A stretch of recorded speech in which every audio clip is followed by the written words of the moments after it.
Salut! Alors si jamais t'en as un peu marre à chaque fois de te faire avoir par des arguments qui sont fallacieux, c'est-à-dire qui reposent sur des raisonnements incorrects, et crois-moi que tu te fais très souvent avoir et qu'on se fait tous très souvent avoir, eh bien justement, je te propose un tout petit guide qui s'appelle Combattre la fausseté dans les discours pour en finir avec les arguments fallacieux.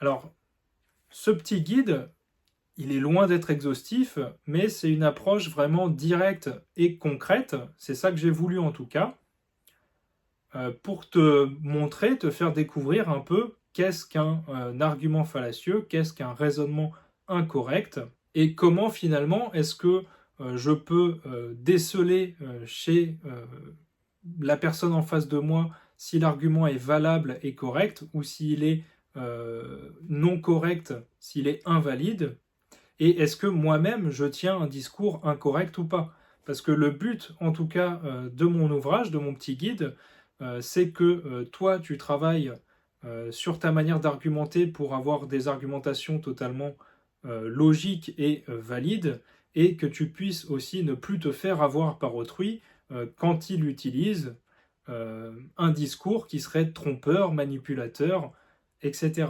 Alors j'ai fonctionné pour ce petit guide de la manière suivante. Tu as un type d'argument fallacieux, donc un type de raisonnement incorrect. Je te donne sa définition. Une fois que je t'ai donné sa définition, je te donne un exemple concret. Et une fois qu'on a vu l'exemple concret, eh bien, je te donne une manière de te prémunir contre ce type d'argument incorrect. Alors, je vais vous lire un extrait pour vous montrer un peu de quoi il en retourne. Donc, je vais vous donner l'exemple d'un argument qui est plus que courant, qui est utilisé très souvent au sein des familles.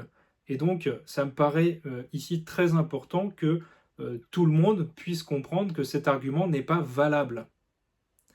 Cet argument, ça s'appelle un argument ad hominem par l'émotion. Alors, voici sa définition. Générer une émotion particulière chez son adversaire comme de la pitié ou de la culpabilité. Alors là, j'ai mis adversaire dans le livre, mais c'est tout simplement l'interlocuteur, la personne avec qui vous parlez, qui n'est pas forcément un adversaire. Exemple, tu te rends compte de tout ce que j'ai fait pour toi, pourquoi n'acceptes-tu pas ma proposition? On voit bien ici que le locuteur tente de vous culpabiliser. Ce n'est pas parce que quelqu'un fait des choses pour vous que vous devez forcément répondre à sa demande en retour. Surtout si sa demande